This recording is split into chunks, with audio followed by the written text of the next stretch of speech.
Attention! This makes absolutely no sense. Ladies and gentlemen, this is Zander's Facts.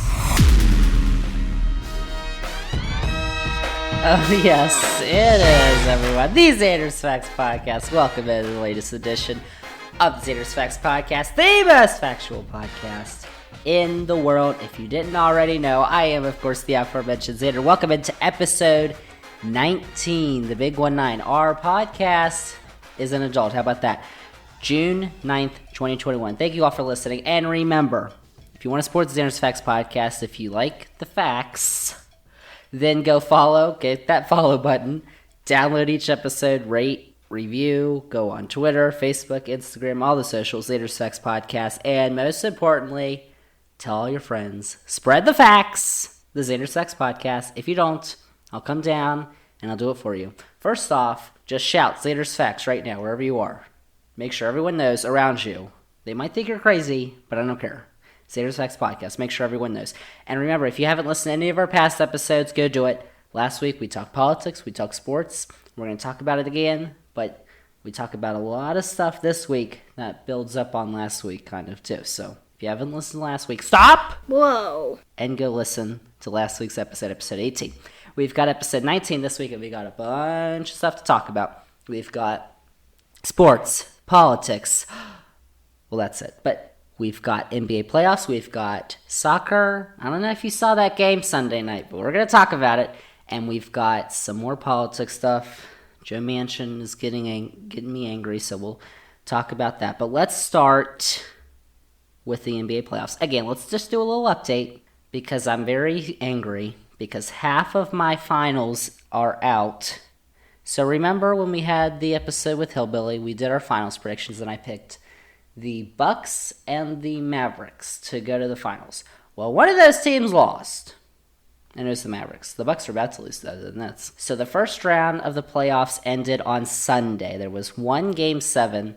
It was the Mavericks and the Clippers, and the Clippers won because Luka Doncic scored 40 points in the first half, and then he didn't do anything in the second half, and they lost. Overrated. On the road.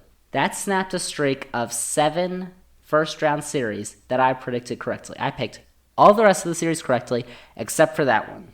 And I was going to make a whole big deal about it, and we were going to be like, the facts are real. Now the facts aren't real. They're only real 7 out of 8 times. So, You're a liar! And that was a big one. Like, that wasn't a team I had going out in the second round. That's a team I had go to the finals. Oh, anger. So now I'm angry at the Clippers and the Mavericks. The Mavericks are terrible, please. I must have been high on something.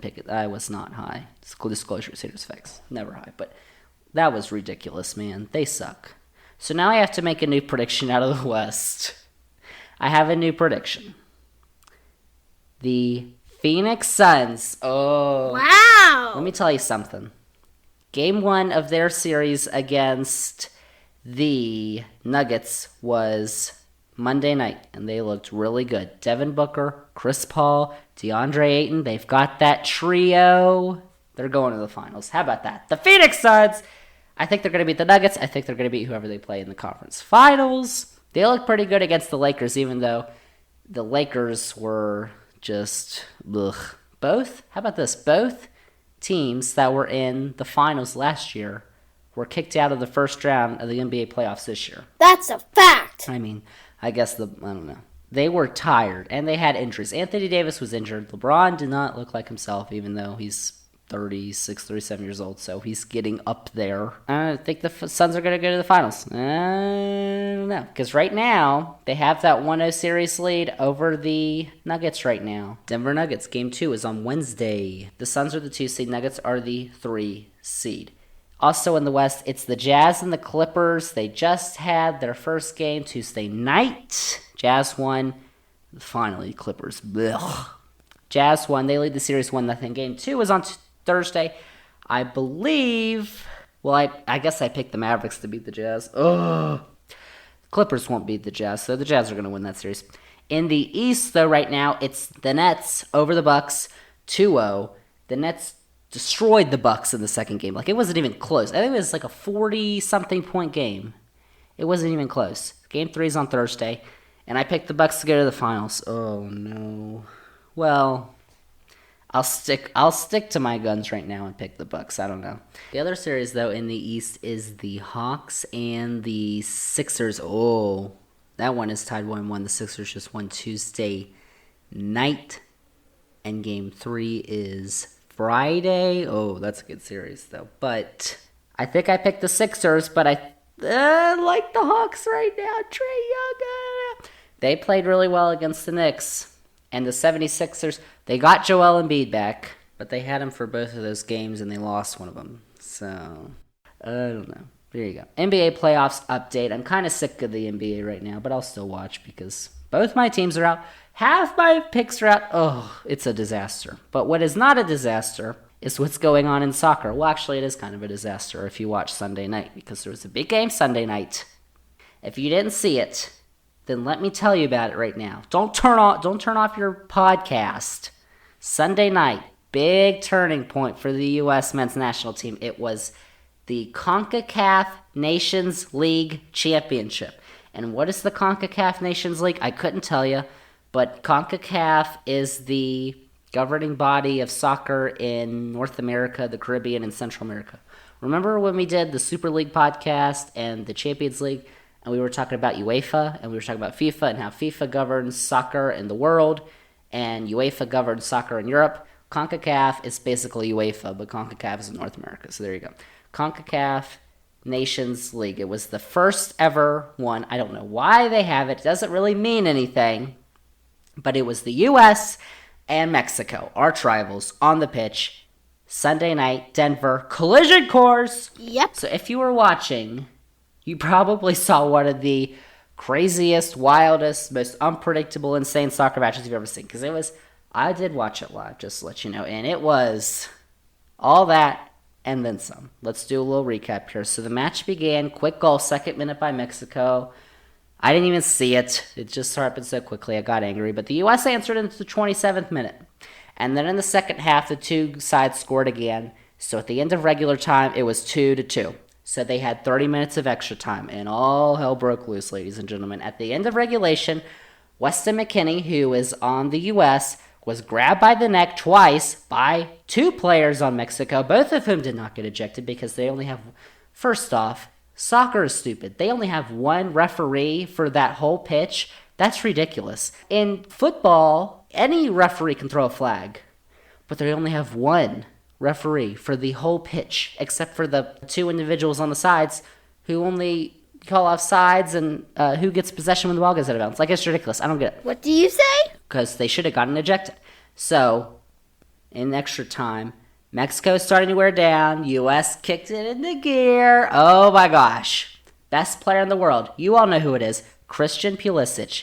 So, in the second half of extra time, they have 15-minute halves of extra time, I guess, for 30 minutes. So in the second half, Pulisic was in the box. It looked like he had a chance to break the tie, but he got sandwiched by two Mexican defenders, and the ref didn't call a penalty. The referee was from Panama, and oh my gosh. So VAR, which is video review, called the referee in to take another look. So the ref was reviewing the play from the monitor, which they for some reason put between the two benches for some reason. That wasn't a smart idea. And so the Mexican manager, who is Gerardo Martino, thought it was a good idea to drape his arm around the ref while he was reviewing the play. Instant red card. It was a terrible, iconic, classic photograph that was taken of that. He was just holding up the red card, wasn't even looking at him. He was like, get out of here. So Martino was sent off. After several minutes of review, though, the referee finally, emphatically signaled penalty. He gave Christian Pulisic a chance to show what he's worth, greatest player in the world, and break the tie. And guess what happened? Here it comes! Absolutely amazing. Magnificent. Pulisic sent the shot up the top right corner, out of reach of the goalie, gave the U.S. the advantage, took his shirt off, head over to the Mexican supporters section, started shunning them, because let me tell you something. There were a ton of Mexican fans in that crowd, and it was kind of ridiculous. So then, because they were being very bad people, and then, oh boy, the Mexican fans started to hurl bottles and cups at the players. They hit Giovanni Reyna on the head, a U.S. player who scored in the 27th minute. It was ridiculous. Earlier in the match, they had to stop play because the Mexican fans were chanting a homophobic slur. That is very common at Mexican home matches, so you know it wasn't the U.S. fans. That will not be recalled on this podcast. It was a bad thing. And so CONCACAF has these new rules that allowed a referee to stop play and eventually, after 3 warnings, suspend the game as part of their anti-discrimination protocol, which is kind of a joke because they don't really do anything about it. Like, stopping the game, that just gives them more, I don't know. Like, it's ridiculous. So later in extra time, Mexico was mounting what looked like to be a last chance strike. They took a shot. It went wide, but the Mexican players were calling handball after they thought the ball might have hit off a U.S. defender in the box. The referee initially stuck to no call, but VAR called him back. They said, you got to take a look. After several minutes, we didn't even know on the television broadcast because we didn't get any clear footage. The ref gave Mexico a penalty kick after the 120th minute. So there's 90 minutes in a soccer match, plus 30, that's 120. It's the truth. After the 120th minute, an extra time of the extra time, or they gave him a penalty.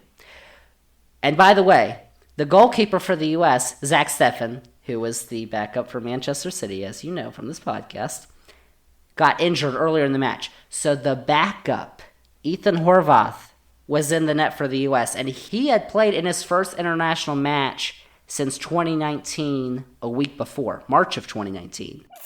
Fact! And in the save of his life, oh yes, he blocked the penalty kick by the Mexican captain, Andre Guardado, gave the U.S. the victory over Mexico. Like, come on, second. However, okay, after that moment, there were more bottles thrown by the Mexican fans. They hit a Mexican player because the U.S. was trying to run out the clock of the corner, and a couple Mexican fans then decided to streak out on the pitch in the final moments. Like, it was a disaster.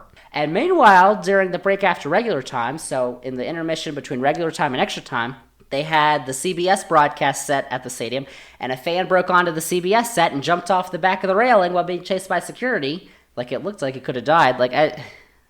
It was ridiculous. But you know what? The U.S. got the win. And it was kind of, I said the Nations League was whatever. I don't even know what it is. But it's kind of a big deal. Because this was the first trophy that this new generation of talent got for the U.S. It was a huge victory for them because they finally got to coalesce and bond. And after that disaster, that was the World Cup qualifying match in 2017 against Trinidad and Tobago. You know what I'm talking about. Where they lost to Trinidad and Tobago and didn't make the World Cup. Yikes! They have undergone, this United States men's national team has undergone 4 years of rebuilding. They brought on a new manager. They've been finding talented youth, and they finally put it all together to beat El Tri Sunday night. El Tri, Mexico. Ugh. And how about this? They have an average age, the U.S. men's national team. This was their top-tier team that was on the field. They had an average age of less than 24 years old. That is by far the youngest squad in the FIFA Top 100 nation rankings by over a year. That's a big fact. And after the 2017 loss, that number was 29 years old. So in 2017, after they lost to Trinidad and Tobago, the average age of the U.S. men's national team player was 29 years old. Right now, it's 24. It's a fact. I mean, how about that? They've got, so I mentioned the manager, the young guys believe in him, Greg Berhalter. They've got future studs. They've got the best player in the world, Pulisic. They've got Weston McKennie, Giovanni Reyna, Tyler Adams, Serginho Dest. All of them are younger than 23 years old, and they will definitely not disappoint in this fall's World Cup qualifying.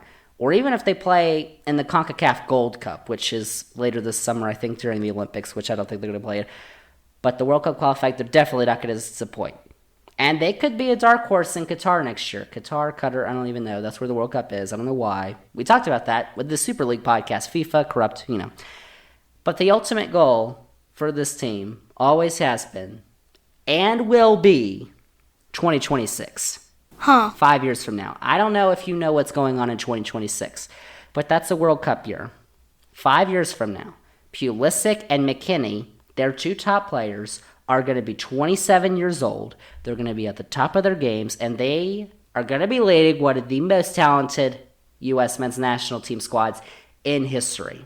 I don't know if you know what's going on in 2026. It's a World Cup year, and the World Cup is going to be in Mexico, Canada, and for the most part, the United States. Whoa. How about that? I mean, big time. We finally have a reason to be optimistic about this U.S. team. And they're going to be hitting their peak form by the time the World Cup comes back to the States just 5 summers from now. How about that? 5 summers from now. So the world better take notice, because here comes the USA. Zander's facts. If you want to be optimistic, we've had so many times to be optimistic for U.S. soccer. But the game is growing, and by 2026, that could be huge. They could be World Cup contenders. I mean... Slow down there. Suck it, Europe. Please. I don't care about you. As I say, suck it, Europe. The Euros begin this week. How about that? We talked about the Euros a week or 2 ago in our podcast. Oh, yes. We gave the predictions. So my pick and Emma Adams' pick, who we had on. So we picked France to win it all for the Euros. And I still think that's going to happen. But the Euros begin this Friday. Turkey and Italy square off on Friday. Then we've got games throughout the weekend. All of them, I believe, are either on ABC, ESPN, ESPN2, all those. So they're all going to be on TV. So there's no reason to miss them. It's going to be great soccer. And after watching that Sunday night game, I'm all for soccer right now. Because basketball is giving me a headache. Get that out of here. The Bucks and the whoever's. It's golly. It's ridiculous, man. Like the Mavericks, Doncic, Porzingis apparently is angry. Like he didn't do anything at all. I don't even know any of their other players. Oh, gosh. I'm just angry at the Mavericks, so that's why. I don't know. And the Heat and the Wizards are out. So now I'm happy with soccer. We'll talk a lot more soccer coming up throughout the Euros. The Olympics have soccer, I think. I don't even know. I don't think they have the regular teams, though, especially in Europe, because they're going to be playing in the Euros. So I don't think Olympic soccer means much. I don't know. The Olympics are in July, if they happen. COVID Rona. We'll see. So that's what we've got for sports. And in a minute, we've got some big politics stuff. I mentioned the For the People Act last week when we were talking about Manchin and the filibuster, and I got angry. Now we're going to talk about it again, because on Sunday, Joe Manchin decided to write an op-ed. And let me tell you something. Oh boy. We'll get all into it. We're going to take a quick break. We'll be right back here to the Zander's Facts Podcast. Politics is next, where the Zander's Facts Podcast continues.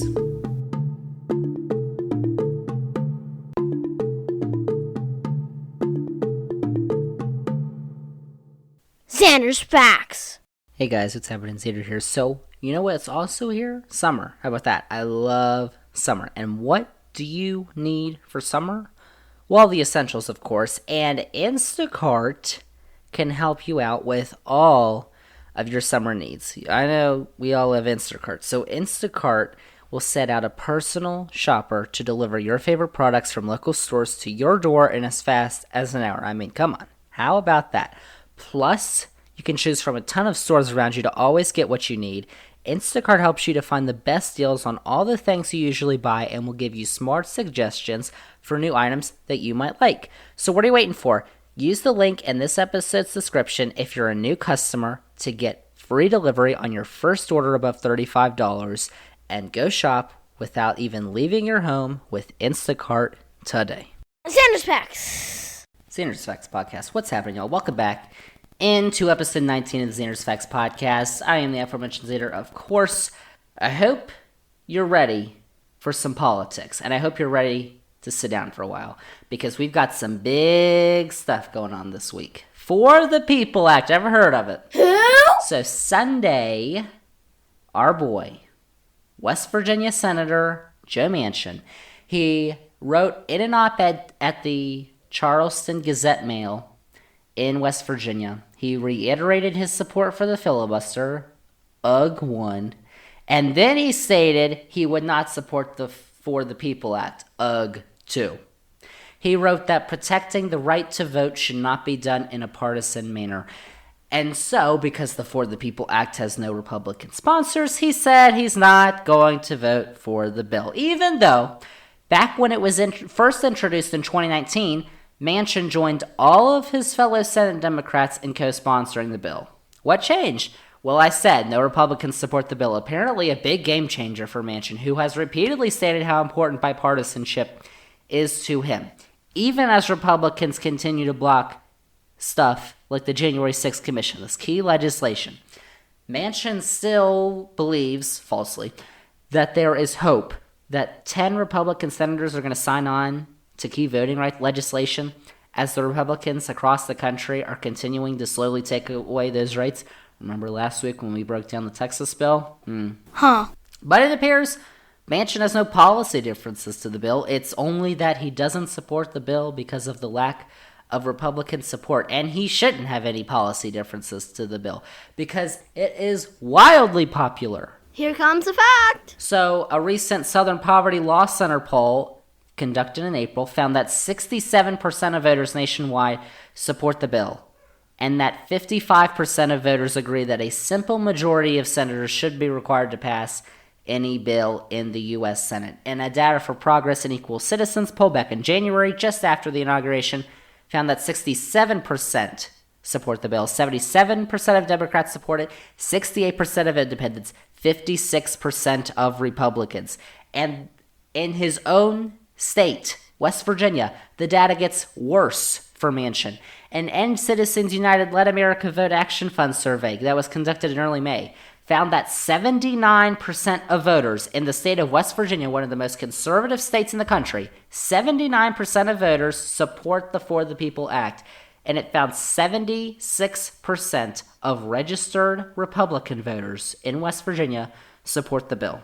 How about in Arizona, where 84% support the legislation? They've got their Senator Kyrsten Sinema, who is, again, another filibuster lover for, I don't know, reasons unknown to many, but I know, money. So 79% of voters in West Virginia support the For the People Act. That's a fact. But apparently Joe Manchin's worried that he's not going to get reelected or he's not going to get any more money if no Republicans sign on to it. Well, that doesn't really, I don't know. So apparently, if a single Republican senator actually signed on for the bill, he'd support it. Because in the same op-ed, he cited support for the John Lewis Voting Rights Advancement Act because it has bipartisan support. The support, one senator, Alaska Republican Senator Lisa Murkowski, the lone Republican in the Senate to come out in support of the bill. The John Lewis Voting Rights Advancement Act is basically just the latest reauthorization of the Voting Rights Act that was passed in 1965. It would restore the full protections of that bill that was gutted by the Supreme Court back in 2013 because racism is apparently no longer relevant, according to John Roberts. The act also is updating the formula that states and localities are going to use to ensure that voting laws do not restrict rights for any group or population. He loved talking about that. You should have read that. I don't know if you read the op-ed, but he loved talking about how great that was. But apparently not the For the People Act, because it's not bipartisan. Of course, one Republican senator is not enough when the filibuster requires 60 votes. And that Advancement Act is not going to pass either, because maybe one or two other Republicans will sign on to it, but Mitch McConnell's like, don't vote for it. I think he said that today. Don't vote for it, Mr. Turtle.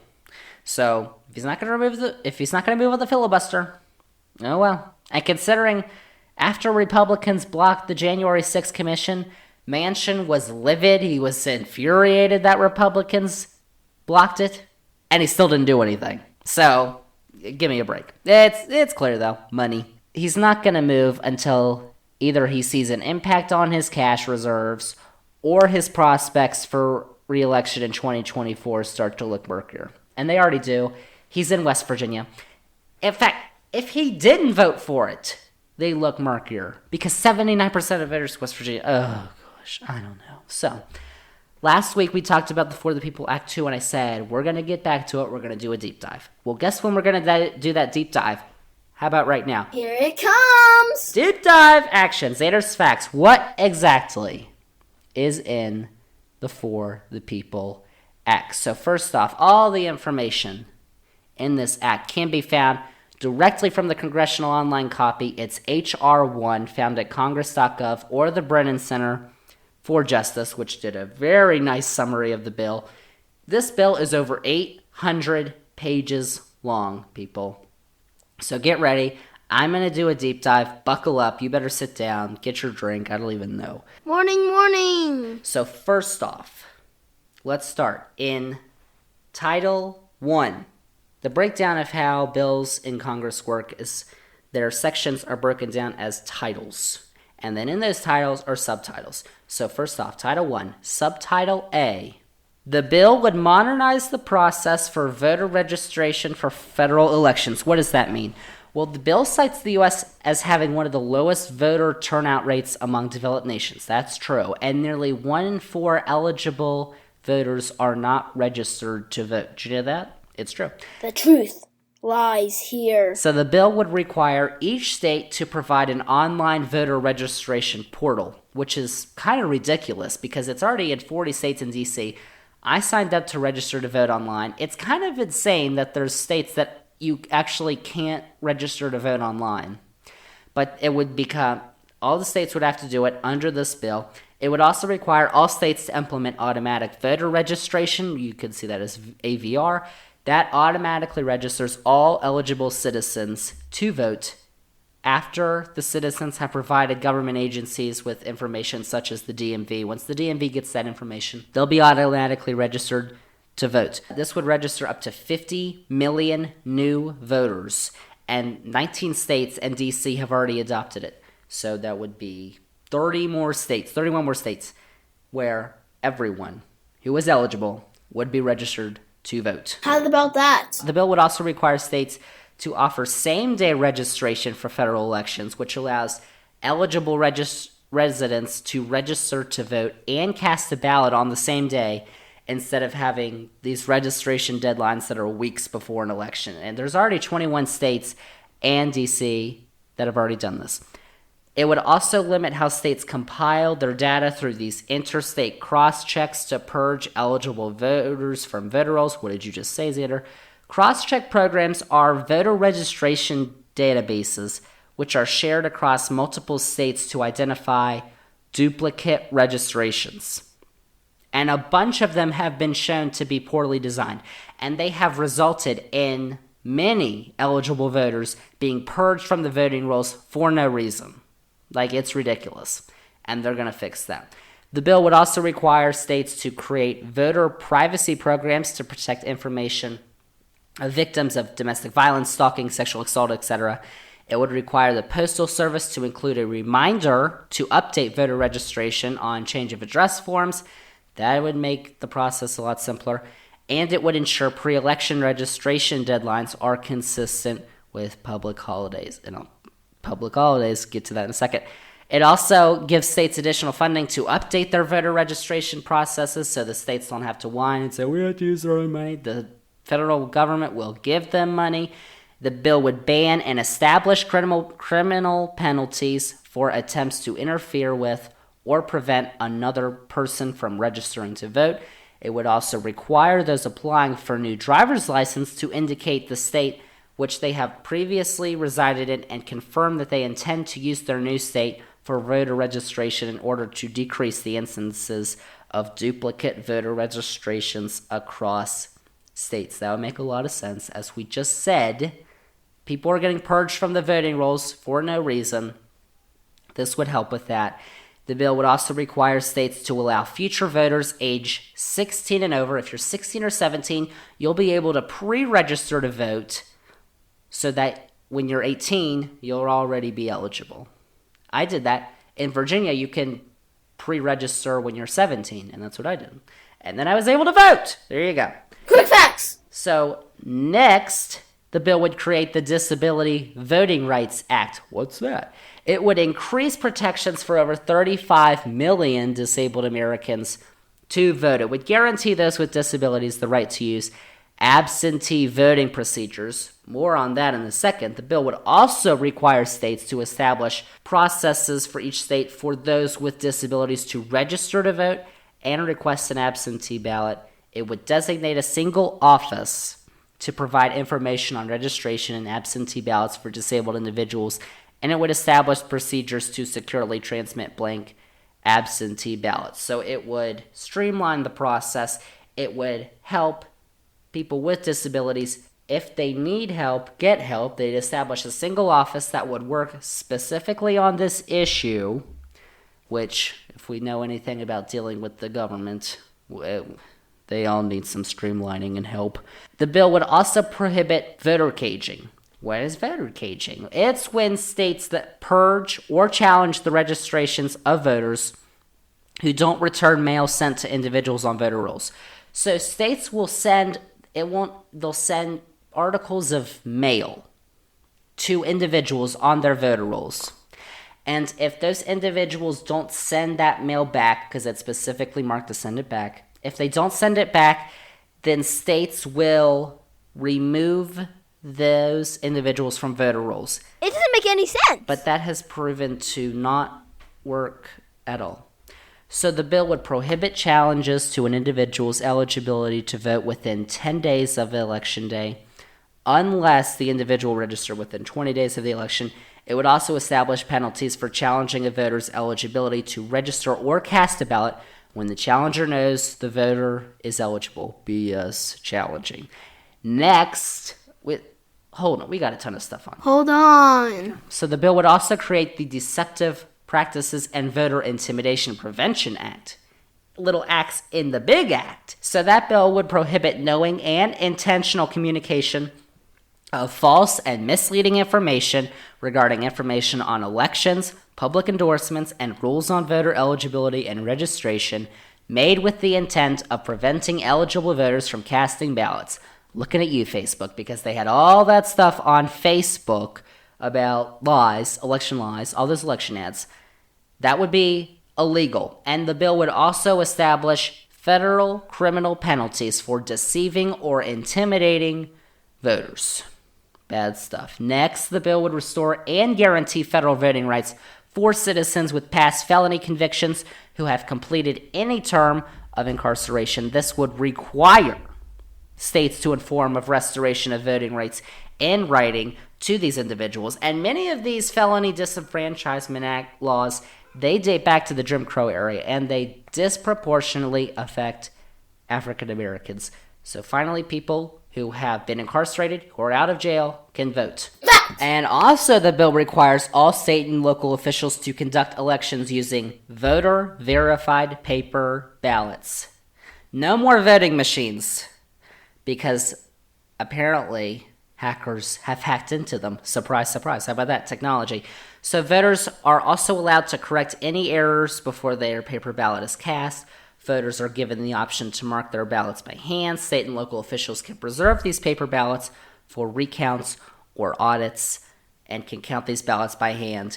Individuals with disabilities are also going to be allowed to vote privately and independently using paper ballots. So now we're only going to have paper ballots, no more machines, because paper can't get hacked unless you steal the paper, I guess. I don't know. No, I'm not going to give anybody ideas. Get that out of here. The bill would also require all provisional ballots. You know what provisional ballots are? When you go to the wrong voting polling place and they give you a provisional ballot because you're not supposed to vote there. But if you don't fill out another ballot, then they'll count that one. This bill would require all provisional ballots to be counted with respect to the contest in which the voter who cast it was eligible to vote. Basically what I just said, fancy language. Also, the bill would expand the federal minimum guidelines for early voting. So that was a big thing we talked about in the Texas bill because they were limiting early voting. So this bill is going to require all states to allow at least 2 weeks of early voting, including Saturdays and Sundays, weekends for federal elections. On those days, each day must have at least 10 hours of early voting with some early morning and evening hours. The bill requires states to ensure that early voting locations are within walking distance of public transportation, they're accessible to rural voters, and that they're located on college campuses to make sure students can vote.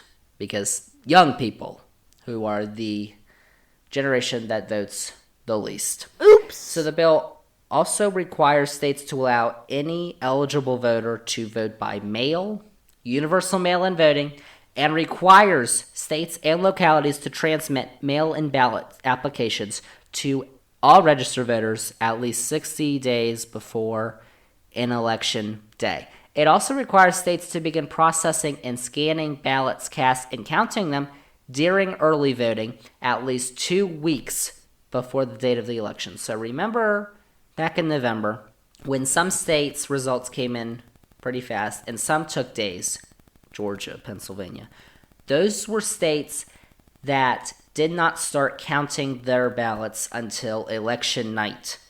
However, in other states, we got their results really fast. Florida, Ohio, Texas, I think, because they counted their ballots weeks, in some cases, before the election. The bill would also, talking about colleges, it would require public universities to facilitate voter registration and allow college students the ability to vote in the jurisdiction in which their school is without intimidation. It would require states to provide notice of polling place changes at least 7 days before an election, so you know where to go.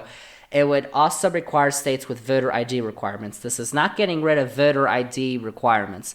So states can still have voter ID requirements. But states that do would have to allow voters that don't have their ID to vote if they complete a sworn written statement attesting to their identity. The bill would also direct states to ensure fair and equitable waiting times in voting lines. Georgia, we're looking at you, 8-hour waiting times for voting lines. That's ridiculous. And ensure no individual waits longer than 30 minutes to cast a ballot. It also requires states to provide a sufficient number of secure, accessible, and widely distributed drop boxes for absentee ballots starting at least 45 days before an election. And it prohibits states from restricting curbside voting. All things we talked about in that Texas bill. They were getting rid of drop boxes, they were getting rid of curbside voting, they were getting rid of polling places so that the lines would be a lot longer and people wouldn't want to stand in lines. This bill contradicts that. And because the federal government is ahead of the state government, that state bill gets debunked. The bill would also, as I mentioned before, the bill makes Election Day in the United States a public holiday. How about that? How about that? A lot of people want. The bill also requires states to send uniformed service and overseas voters' ballots at least 45 days before a federal election. And states must use and pay for express delivery of those ballots so we can get all those ballots in on time. Like we were talking about counting the votes 2 weeks before the election. So election day doesn't turn into election week like it did this past year. Too many facts. So moving on to Title II. Remember the titles and the subtitles? We're on Title II now. We're getting there. Title I was definitely the biggest one, so hold your horses. So in Title II, the bill does not make D.C. a state, but it promotes the statehood of the District of Columbia. So it talks about the positive effects that would have.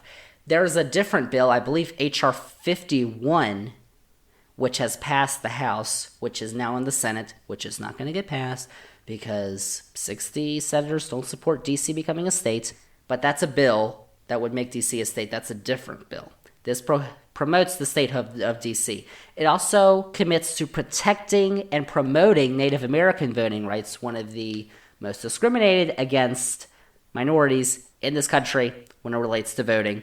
It commits to updating and restoring Section 5 of the Voting Rights Act. Remember the John Lewis Voting Rights Advancement Act? This would restore Section 5, which was probably the biggest part of the Voting Rights Act, which required states and localities with histories of discriminatory voting practices to secure federal government approval before making any changes to their voting rules or maps. And that's what the Supreme Court got rid of in 2013 and said, racism is no longer a thing.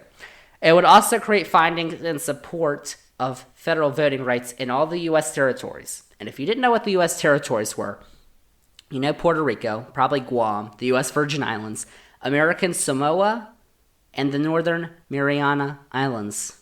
How about that? U.S. territories. It's a fact. Puerto Rico might become a state. We'll see. And then the bill would also ban partisan gerrymandering.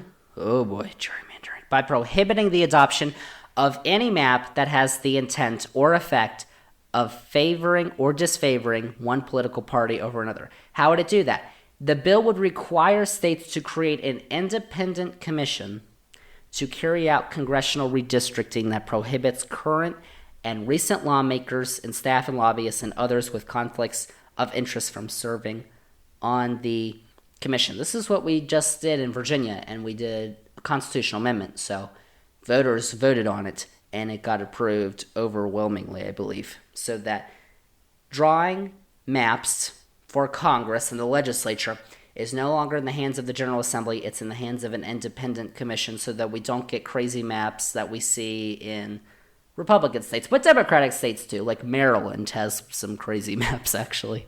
So the commission would also have to have an equal number of Republican, Democratic, and unaffiliated or third-party members, which are selected through a rigorous screening process where maps can only pass with the support of all three groups. And it has to include members that are representative of the state's demographic makeup and their different geographic regions. So that's what we kind of did in here in Virginia, or didn't do, because apparently Southwest Virginia and Western Virginia are disproportionately not represented well in this commission, whereas the Richmond area, Northern Virginia, Hampton Roads areas, Tidewater, they are. Well, that's also where the population is. But in Title III, oh my gosh, there's 10 titles. We're on Title III. Slow down, buddy. The bill includes funds, programs, and commitments to upgrade election infrastructure. This is about security and increasing the security of elections and election infrastructure, along with conducting risk-limiting audits of election results. Not the BS you see in Arizona, where people who are not even close to being a part of the government are counting ballots for who knows what reason, preventing cyber attacks, hackers, and foreign adversaries from influencing election results. Russia, maybe Ukraine. I don't know. Did you see that? Maybe Ukraine. In Title IV, the bill cracks down on foreign influence on political campaigns. This is because of Trump, through monetary benefits, because the Trump campaign was getting money from Russia. If you read the Mueller report, you'd know this. It creates the Disclose Act, which is designed to increase transparency in elections and strengthen safeguards against foreign interference. It strengthens oversight of online political advertising and requires outside groups, super PACs, to disclose top donors and chief officials in all their campaign ads, so we know who's actually behind them. In Title V, listen up. The bill would counter the effects of the Supreme Court's decision in the Citizens United versus the FEC case. Remember that one? I think we talked about that. The bill will establish a voluntary small donor public financing system for House of Representatives elections. And it empowers small donor donations, and it takes steps to help working and middle-class candidates run for office. Because right now, it takes a lot of money to run for political office. Title VI would overhaul the Federal Elections Commission, which is the FEC, which would reduce partisan gridlock. So right now there's 6 members, 3 Republicans, 3 Democrats. They don't get anything done. It would reduce the number of members to 5, and it would require that up to 2 individuals of a political party can be members. So you can't have 3 Democrats, 2 Republicans, 3 Republicans, 2 Democrats. You only have 2 Republicans, 2 Democrats, and you'd have an independent who'd basically be the tiebreaker. And it would also give the FEC a chairperson, finally, that would serve as their chief administrative officer, because the FEC is a joke right now. The bill would also tighten restrictions on coordination between candidates and outside groups like super PACs. It would also require disposal of all unused campaign funds no later than 6 years after the last election the candidate ran in, or earlier if the candidate becomes a registered lobbyist. So right now, Donald Trump, DB, can keep all his unused campaign funds for an unlimited amount of time right now. But if this bill becomes law, he'd have to give it up after 6 years, and he'd cry. In Title VII, the bill requires new ethical standards for Supreme Court justices, presidential appointees, and it bolsters the enforcement of rules governing foreign agents operating in the country, and it strengthens lobbying disclosure rules. Title VIII creates new ethics requirements for executive branch officials, while Title IX addresses ethics requirements in the legislative branch, and Title X requires sitting presidents and vice presidents and major party candidates for those offices to disclose their tax returns. DB, isn't it all coming together? I mean, there you go. That's the For the People Act. Thanks goodness that's over. I know it is a big deep dive. That bill is 800 pages long, though. It has a ton of stuff in it. But it's not going to pass. Why? Because there are no Republican votes. Probably because it would negate all the voter suppression laws that are being passed in Florida and Georgia and Texas and other states by Republicans. What was it, 14 states that have passed voter suppression laws this year, as we said last week? You know, Zander's Facts Podcast. And it would substantially increase the rights and opportunities to vote in the United States. But instead, because there's no Republican support, it needs 60 votes with the filibuster. It passed the House. It's not going to pass the Senate. So, what are we going to do? Well, nothing right now, but it's going to bring up the importance of how big these midterm elections are going to be next year. And considering history is not on the Democrats' side, it's interesting the approval ratings of the Democrats. Because I believe I said this a couple weeks ago, Joe Biden has an approval rating that's hovering in the high 50s, around 60% right now, which, considering the partisanship in the country, is pretty good. Nancy Pelosi is the leader in Congress who is most favorably seen, not Mitch McConnell, not Kevin McCarthy, not even Chuck Schumer. Chuck Schumer's second. Kevin McCarthy and Mitch McConnell are way down there. She has the highest approval rating, Nancy Pelosi does, of any congressional leader. And if you don't believe me, look it up. That's a big fact. But the Democrats are going to have a hard time keeping the House next year because Republicans are going to be able to draw their gerrymandering lines. So they're going to try to cheat. No, not. But the Senate, they actually have a good chance because Republicans hold seats in Pennsylvania, in Michigan, 2 states that Biden won, Ohio, Missouri, a couple other states, but Democrats are going to have to defend seats in New Hampshire, Georgia, Arizona. Republicans are holding a seat in North Carolina, too, right now. Trump. DB was just there. I don't know if you saw that this weekend, but I don't know. We'll see. We'll talk. That's midterm elections, fall 2022. It's June 9th, 2021. We've got plenty of time, so we'll talk about that way down the line. But hopefully you enjoyed that deep dive of the For the People Act. Another deep dive here on the Zander's Facts Podcast, because that's all we've got for you here this week. Episode 19 of the Zander's Facts Podcast. I don't know what we'll talk about next week, but we've got new stuff. Episode 20, the big 2-0. Episode 20 next week. And thank you all for listening to episode 19 of the Zander's Facts Podcast. And remember, if you like that deep dive, if you liked my rant about U.S. soccer, then you can go follow, download, rate, and review the podcast. Go on Instagram, Facebook, Twitter, search Zander's Facts. That's Zander with a Z. And tell all your friends about the Zander's Facts Podcast. Spread the facts. I know. Just go yell out right now. Go outside your house and yell Zander's Facts Podcast, your apartment, wherever you are. Tell somebody. Zander's Facts Podcast. That's it. Episode 19 of the Zander's Facts Podcast is in the books. And we'll see y'all next week.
These are not Zander's facts.